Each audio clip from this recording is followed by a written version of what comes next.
Welcome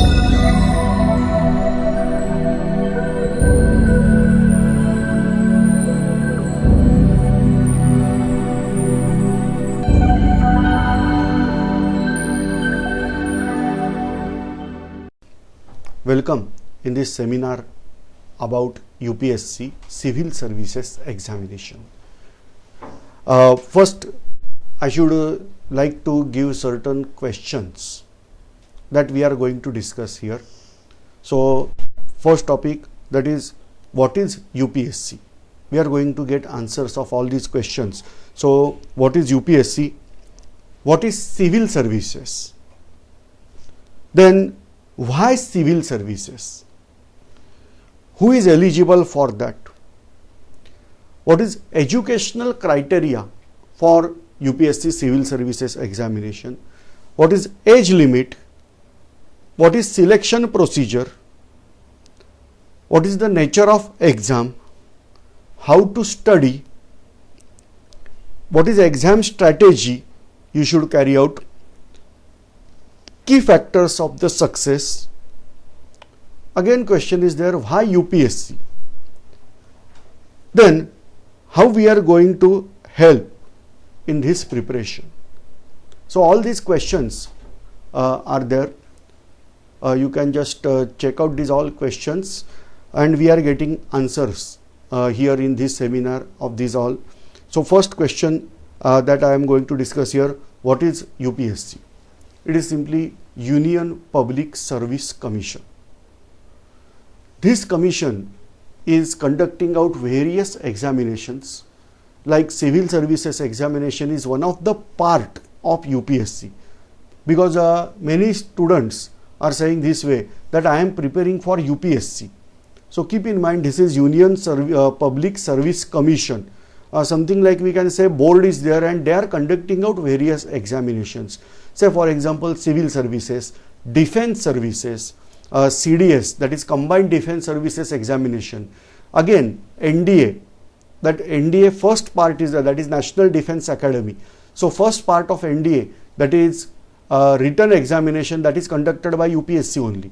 So like that, these examinations in defense services, in technical services like engineering services, health, that is medical services. So like that, various examinations are conducted by this UPSC. Now we are focusing on civil services examination. So our second question is there, what is civil services?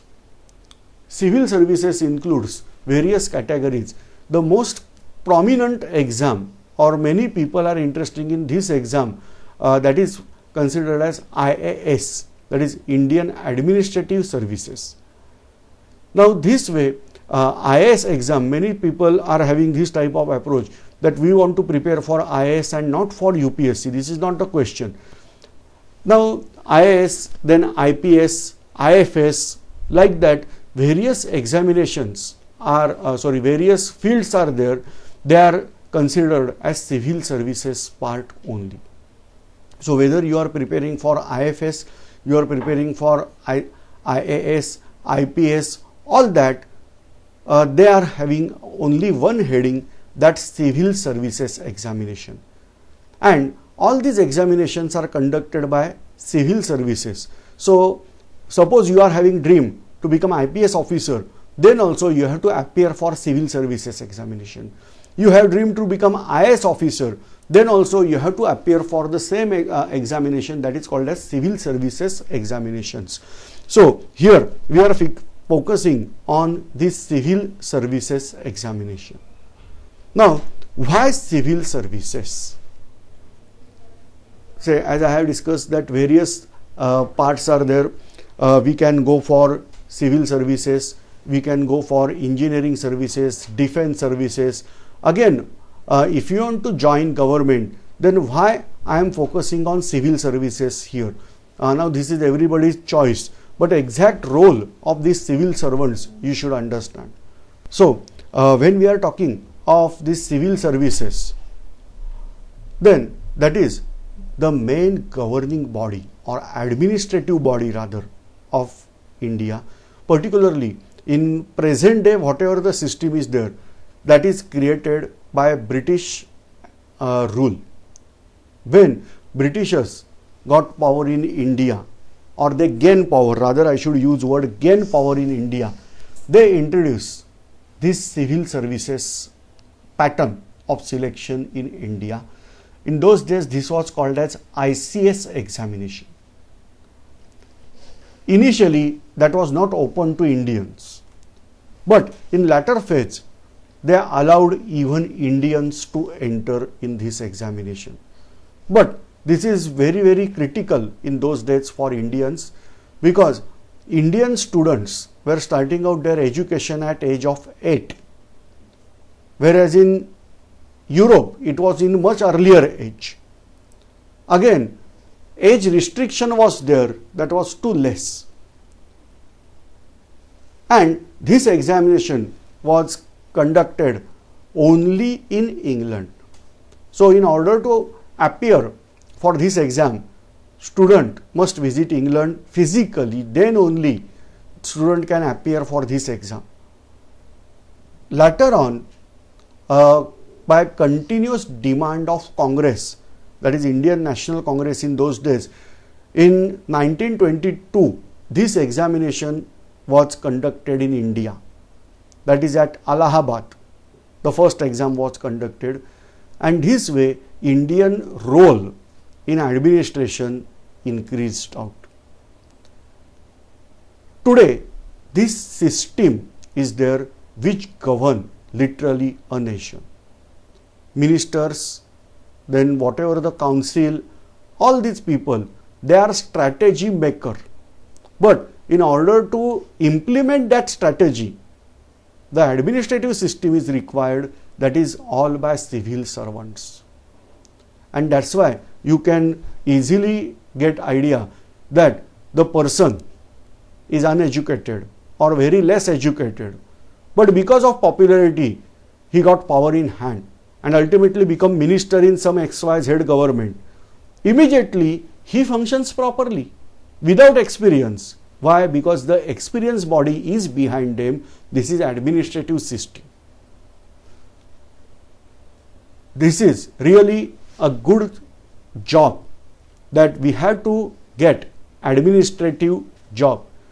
Administrative level, you have power in hand. Power can be used for both the purpose, constructive as well as destructive. If you are having constructive mind, then it is very good thing that you are having power to make change in India. That power is there in hands of these civil servants. Second, you have stability in life, yes. Money, yes. Most important thing, that pensions and all other government facilities are there. But from my side, I should concern that you have power, you have ability, you have really a considerable thing in mind that you can change the situation of India. That entire thing are there in these people, particularly civil services. I must give you here some example. The prominent people, like you are aware about T.N. Session, Commissioner of Election Commission. He changed out election policy in India. But keep in mind, he is not a strategy maker, that all rules, guidelines were set up by government only, but he implemented that. So like that, various people, they are considered as very, very influenceable in this field. So like that, a great person I should remember, that is T.N. Session, who changed out election strategy to great level. Whatever, even you are aware that I-card, voter ID card, that was issued under influence of T.N. Session only. And that's why we have to join civil services for betterment of this country, number one, and then betterment for yourself. What you will get? A government bungalow, government car and what not. But for that purpose, you are not becoming civil servant. You want to serve nation. We have a social approach, and for that purpose, you have to become civil servant. Now, obviously, question is that who is eligible for that? Eligibility criteria are considerably constant, but again, you have to refer a website. I am giving you here website. You can keep in your mind, you should not write it down. It's very easy to remember. It's www.upsc.gov.in. So you want to prepare for UPSC examination, so keep in mind UPSC. Then it is government examination, so keep in mind .gov. Which government? Indian government, so .in. So this way we can keep in mind it's upsc.gov.in. Now on this website you will get entire information and certain notifications where eligibility criteria are mentioned. You can get information over here. General information I am giving. You must be graduate from any recognized UGC recognized university. All right. So first verify that university from which you are graduate, that university is UGC recognized or not. Again, diploma holders are not considered as graduate. So you must have degree. Even if you are at last year of graduation, then also you can appear for examination. In earlier days, this examination was conducted in month of May. But various graduation examination, particularly engineering examinations, are extended in month of May also. So from last 2 years, they are conducting out examination, and this is now 3rd year. They are conducting out examination in month of August, where you will get date of this examination when it is there. Say 3 types are there. You can visit out first upsc.gov.in, where time to time they are publishing out calendar of upcoming year. Usually at August you are getting end of July or August you are getting timetable for next year, the exam schedule. There is mention date of notification, then application last date, and then date of examination, and entire schedule is given over there. So here the examination is there in the month of August.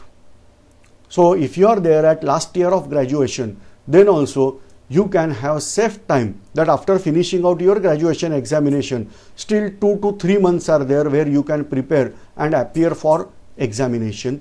That is there in month of August now. Again, age limit. Now what is age limit? Minimum age limit is 21 years. So we can start out here that 21 years completed is minimum age limit, but which date? So keep in mind 1st August of year of your examination. Suppose you are preparing for 2018 examination, then on 1st August 2018 your minimum age should be 21 years completed, and that's why you have to take care of minimum age first. Then maximum age limits. Initially they were 30 for open category, 33 for OBC, and 35 for SC and ST. But from past 2 years they extended out by 2 years. That means open candidate can appear till age of 32, OBC 35, and SC ST 37. But keep in mind, if you are applying from OBC quota, then you must have non-creamy layer certificate. Otherwise you should apply as open candidate only. Again, for that purpose, details you have to visit on this website. You will get these details, that is on www.upsc.gov.in. I am graduate from this field or that field, nothing to worry. If you are graduate from hotel management, are you eligible? Answer is yes, provided your graduation course that university must be UGC recognized university. That's all. Now, we are focusing on selection procedure.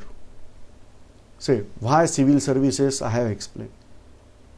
Many students are having approach that forget about nation, forget about upliftment of people.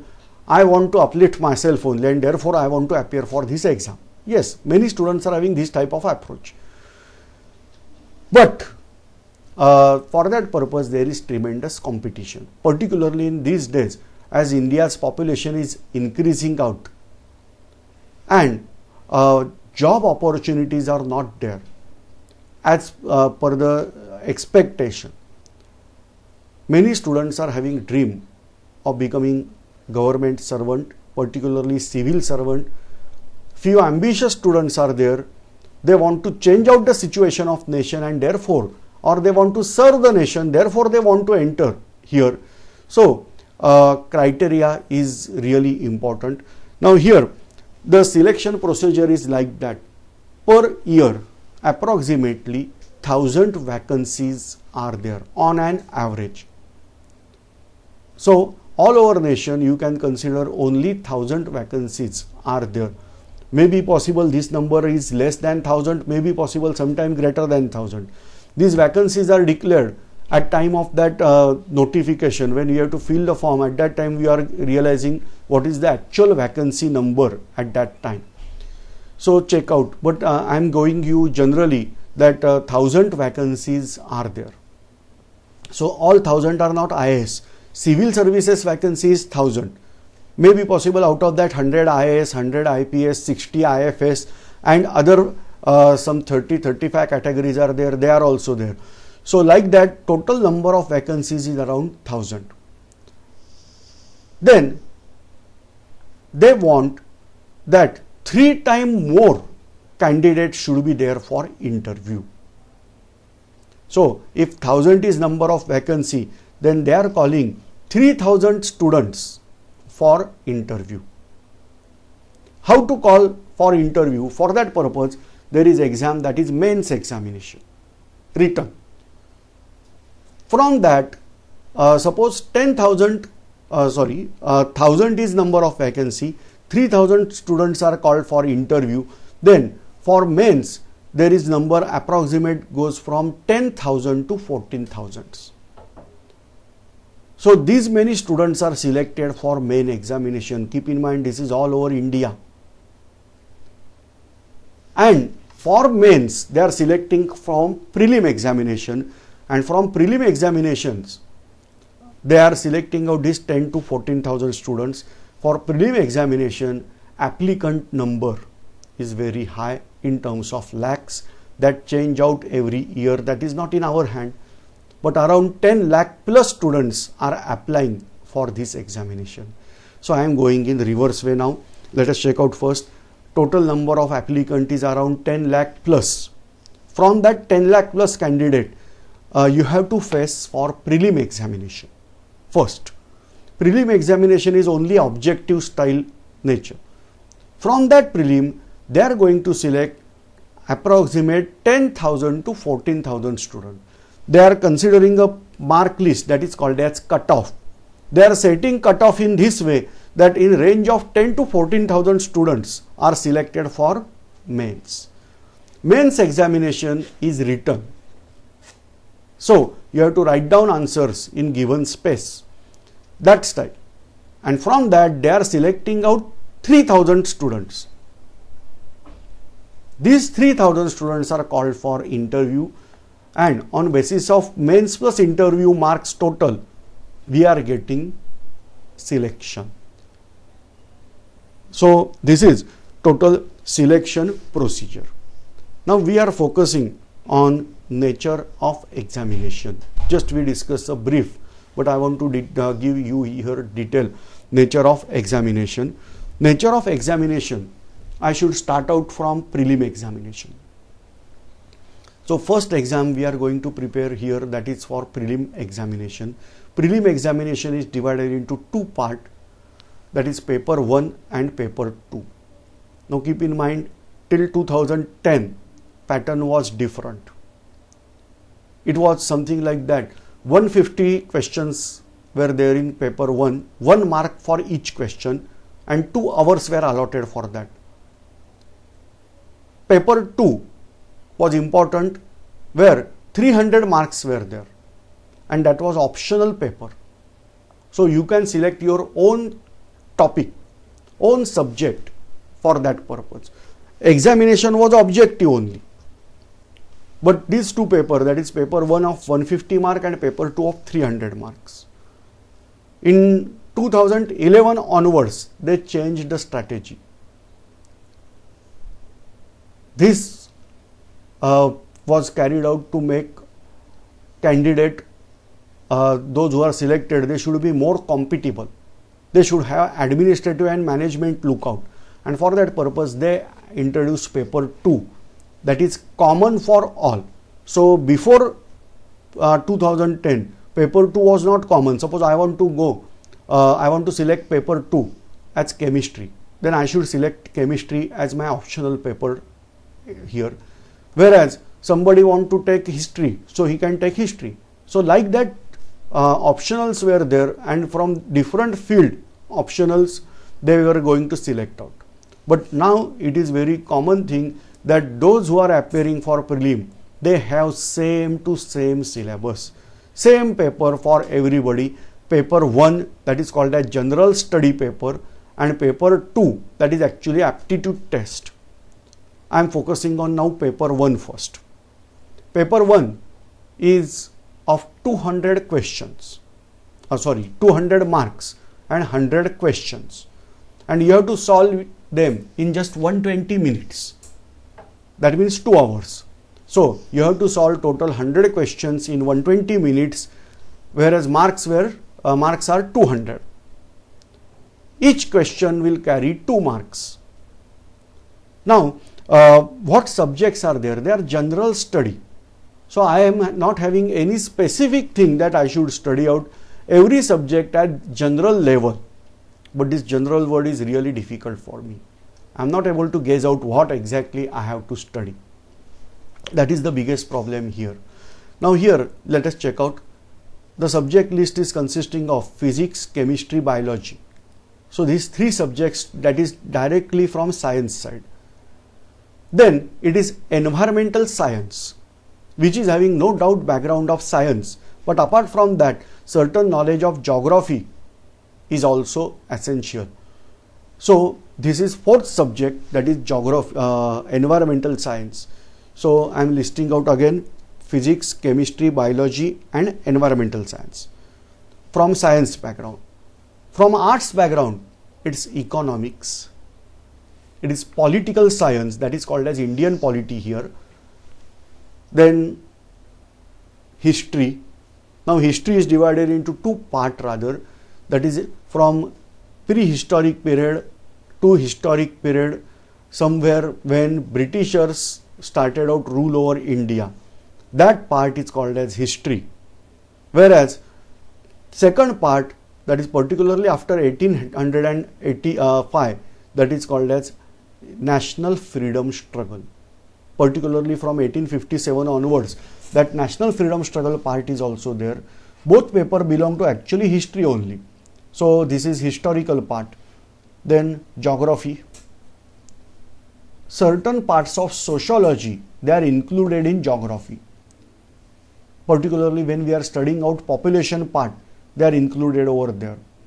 Space science is also there, but here we should consider space science as part of geography only. But that is also introduced here a subject. And commerce, suppose you are saying that only economics part is there from commerce side. But what is the most important of all these? That is current affairs. That is also there. So these all subjects you have to study for paper 1. Approximate 12th standard level. Now paper 1 is important from 2015 examination, because from 2011 to 2014 paper 1 plus paper 2 total were considered as standard. But from 2015 onwards, board says that you have to only focus on paper 1 as scoring. So cutoff list will be given by paper 1 only. So out of 200, whatever marks you are going to score, that is prominent one. Paper 2 is just to prove your eligibility, that is qualifying level paper. You should score only 33% qualifying mark in paper 2. Actually, paper 2 is more challenging.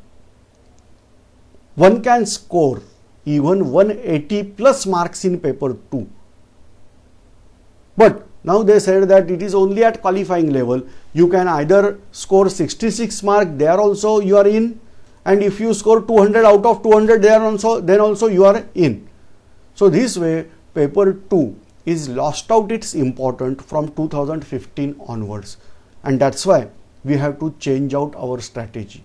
Because earlier way my strategy was there, concentrate on paper 2 rather than paper 1, because paper 2 is practice. Let us check out what are the topics are there. Nearly 50% paper 2 is focused on paragraphs, that is we are calling as comprehension skill. So English or Hindi passages are there, and you have to give answer only on basis of that passages. No doubt multiple choice question, that is the type of questions they are going to ask. Then data interpretation, logical reasoning, analytical reasoning, communication skill, decision making and problem solving. All these questions were there in paper 2. Simple arithmetics obviously. And lastly, that is it was there prior to 2014, English comprehension skill, where Hindi translation is not given, only English passage is given. But now this is only for qualifying level. So now my strategy is something different. We'll discuss in after that. But this is the nature of paper 2. Paper 2 you have to solve total 80 questions in 2 hours. Each question will carry 2.5 marks. In case of paper 1, each question will carry 2 marks. Here 2.5 marks. Now as multiple choice questions are there, students can go by just guessing also. Many students are having this type of habit that I feel B is the answer, I should go by B. Maybe possible that is right, so he is going to get mark. Maybe possible that is wrong. Okay, unattempting will lose the mark, same will be here. But no, here they are maintaining penalty for wrong answers. For your 3 wrong answers, they are going to cut mark of 1 answer. So in case of paper 1, each question carry 2 marks. So if you are having 3 wrong answers, then they are going to cut mark of 1 question, that is 2 marks will be deducted from your score. So already you are going to get 0 mark for 3 wrong answer. Plus, what is the thing, that suppose you are scoring out 60 marks, then they will deduct 2 marks from your score, that is 58. So like that, for every 3 wrong answers, they are going to deduct your marks of 1 question. In case of paper 2, they will deduct 2.5 marks because each question carry 2.5 marks. So this is penalty for wrong answers. Now this is first part of exam, that is prelim exam. This is simply filter. They are going to filter out something, and only eligible candidates were selected from this filter. Keep in mind, in previous discussion I used the word, that is number of applicants are more than 10 lakhs. But practically speaking, students appearing for examinations are usually 50%.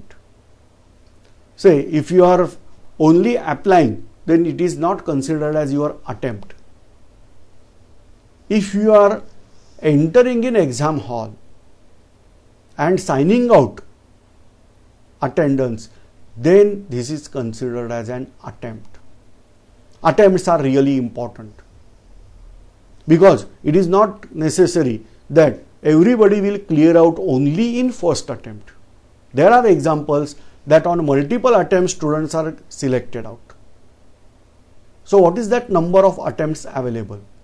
In old way,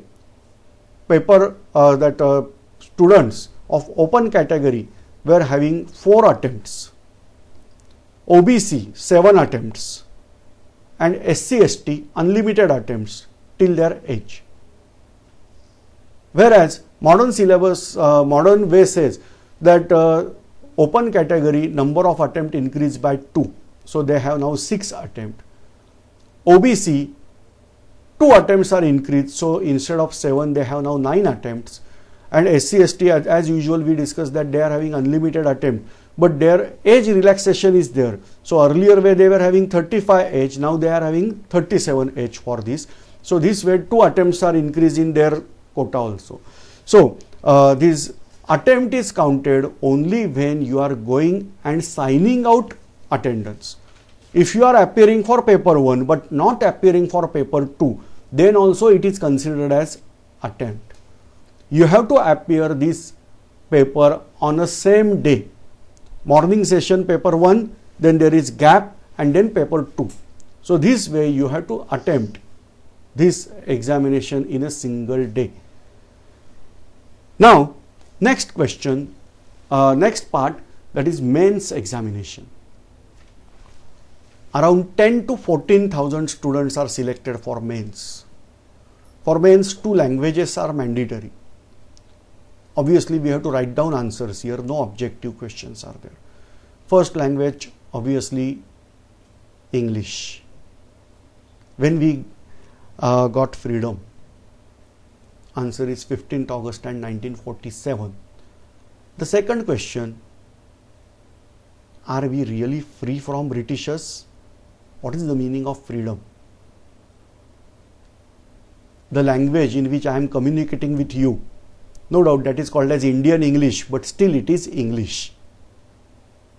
What appearance I have, that is something like British appearance only. That is I am wearing out coat, tie, shirt, all these things. So really we got freedom? Doubt. Yet we are following slavery. Until how many years we are going to follow this slavery, I don't know. And for that purpose, our first language that is mandatory for everybody, that is English. All official, because the reason is that English is considered as official language in English in India.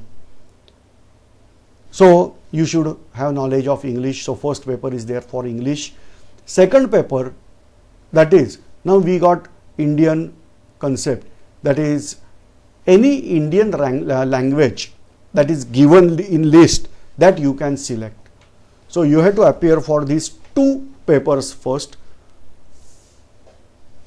Now these 2 languages are considered as qualifying. That means their marks are not included in your score. They are just at qualifying level. Again, in present day, qualifying level is just score of 25% marks. Initially it was 40%, but now it is reduced to 25%. So you have to be careful. You have to study these languages, particularly grammar level, comprehension skills and all that. But 25% is qualifying level marks for paper, this paper. Meaning is that your other papers are going to check only if you are qualifying. Then only the other papers they are going to check. Otherwise there is no question of checking of other papers. And so there is important for these 2 languages. While selecting out second language, keep in mind many students are asking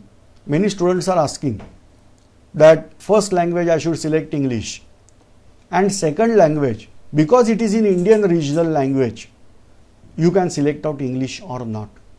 Say in case of Nagaland, the state language of Nagaland is English. So it is listed in Indian regional language also. My recommendation is that why you are selecting out same language again and again?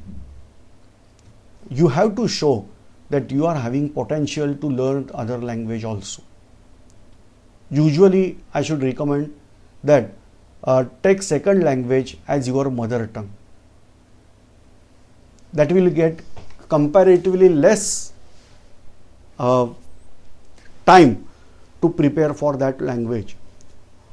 Then obviously if you are from Hindi belt, then you have to take Hindi as your second language.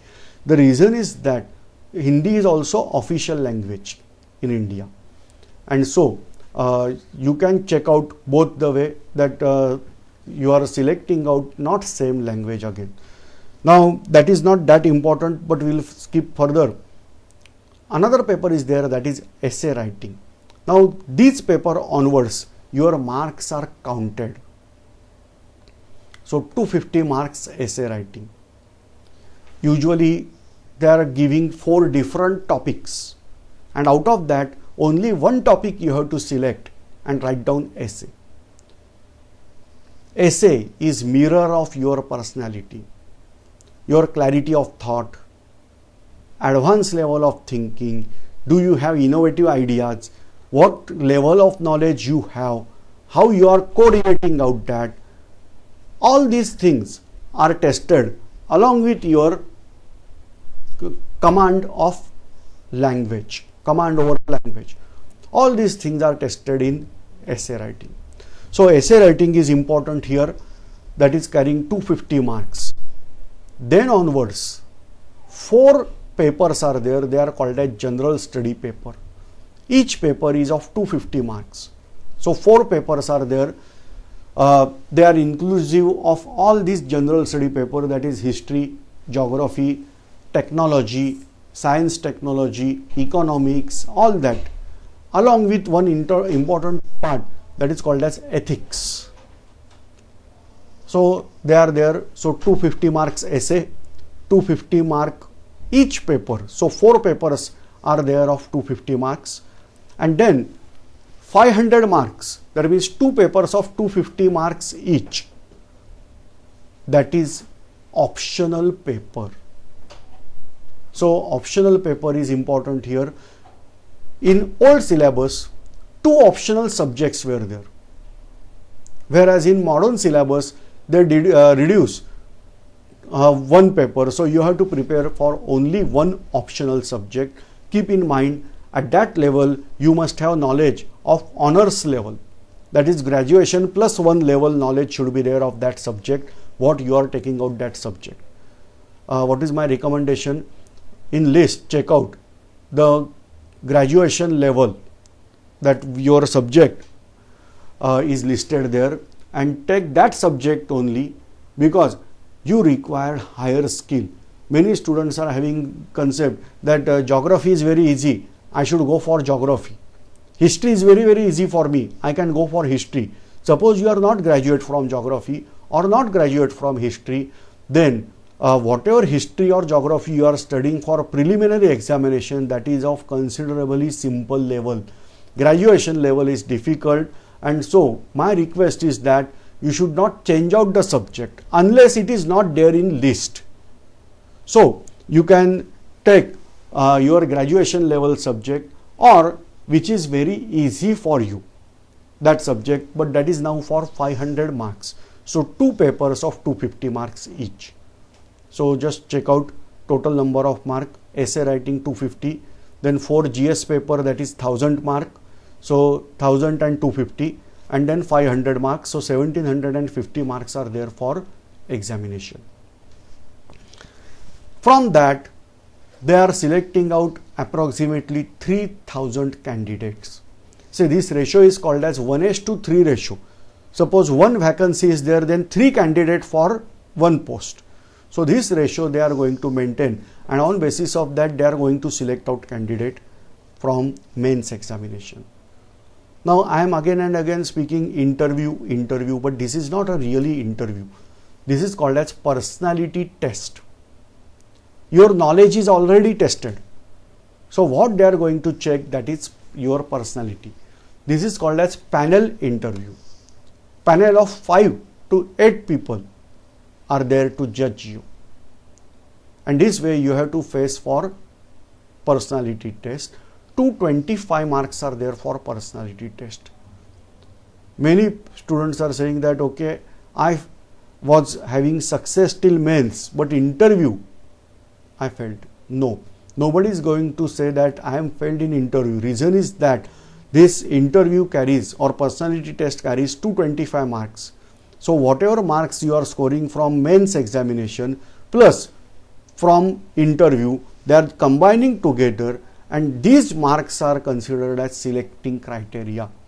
So maybe possible you are good in mains, but less marks. Say this is not a question that pass and fail in interview. You can score less mark in interview, but that marks are added in previous part of mains score, and then your selection is there.